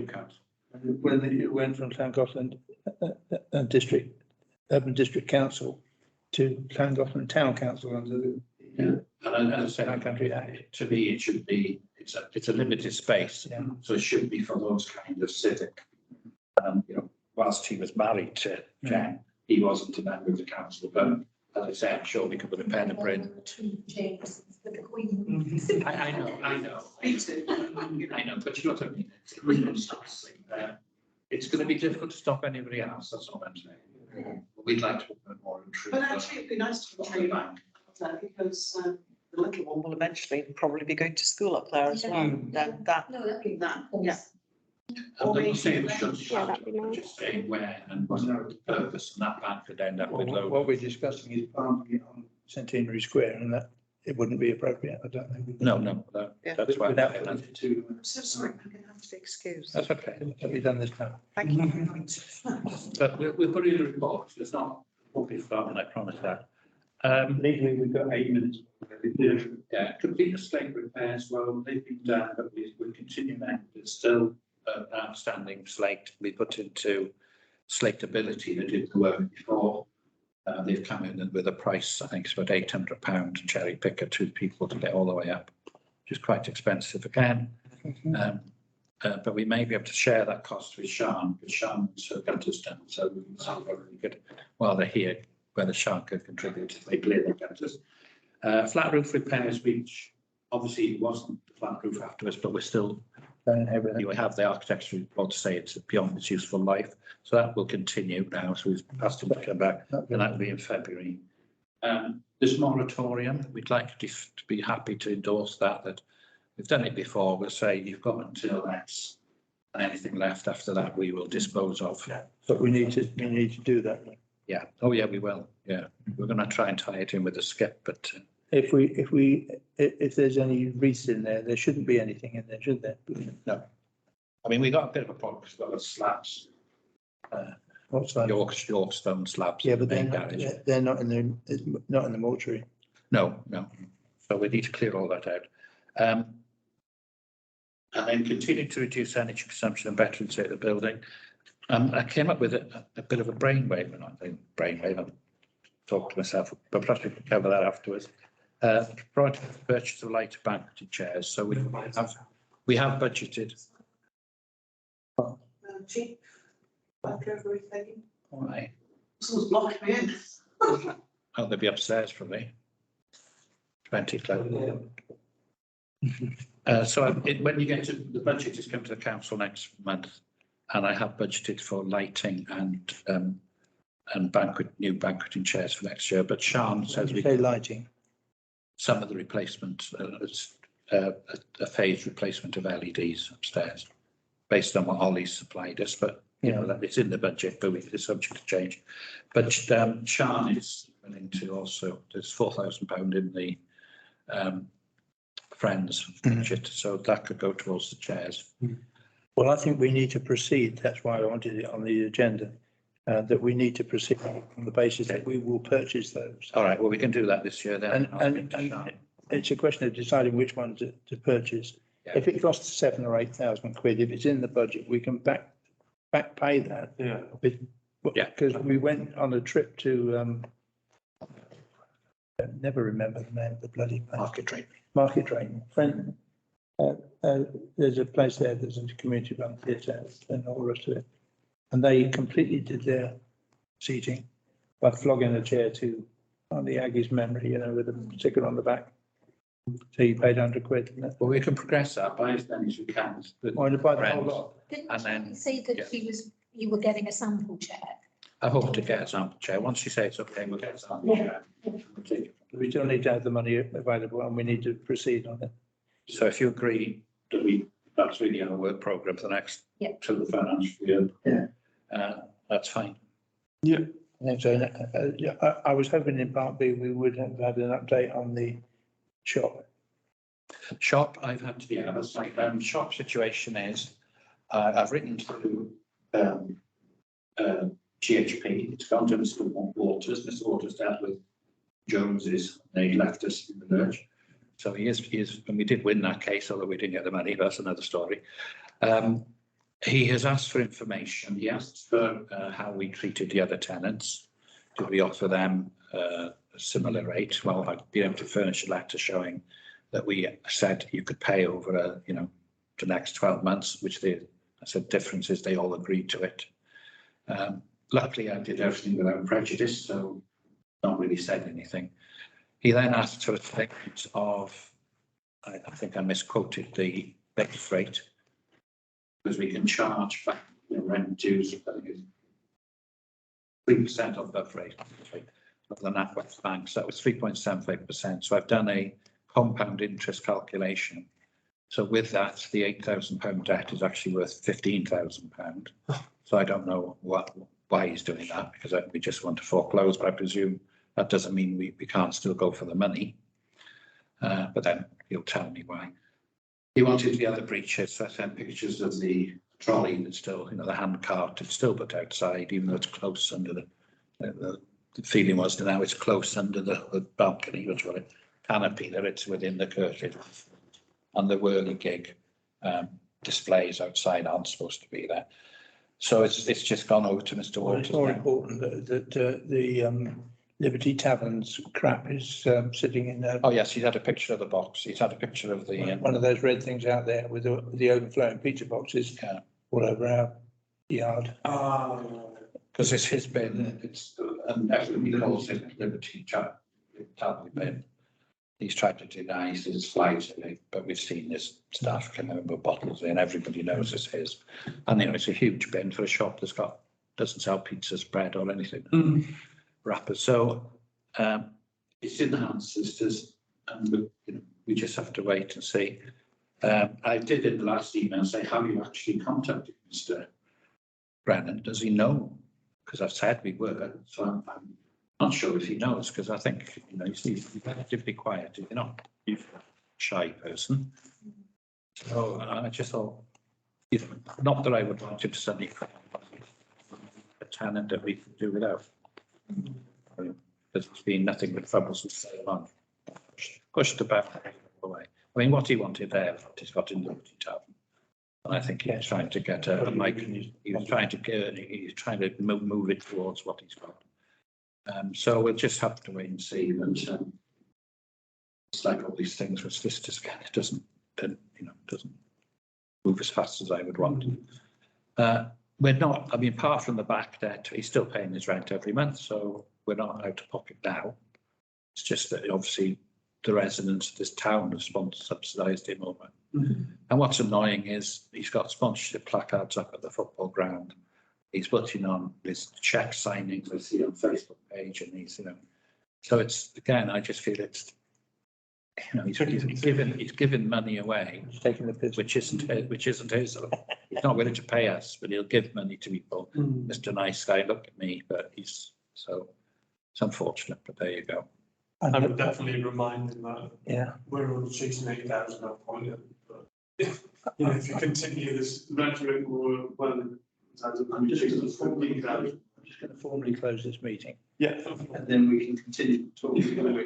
Because, we want to make sure that the 2 hours. Yeah. I just, thank you all. I sort of thought, the green door, back to page door, is drafty. So we'd have to do something with the door, which doesn't open the right way, because a fire door should go outwards.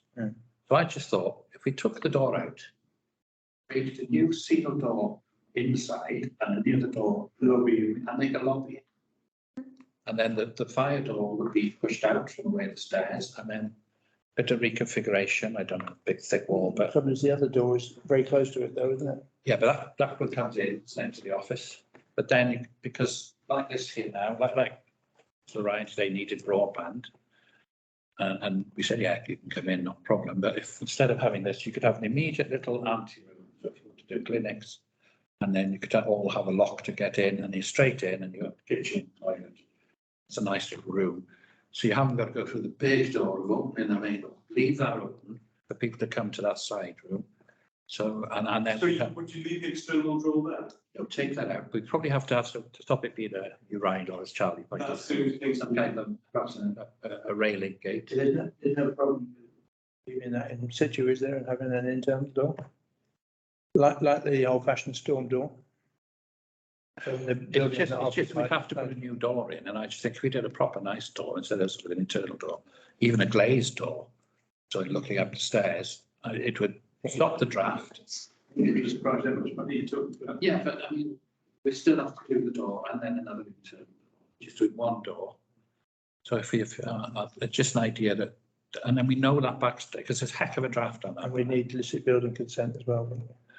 Only if they were Changing the changing the appearance. door, whether they could say there's got to be a door there, you know. Or we're changing the appearance.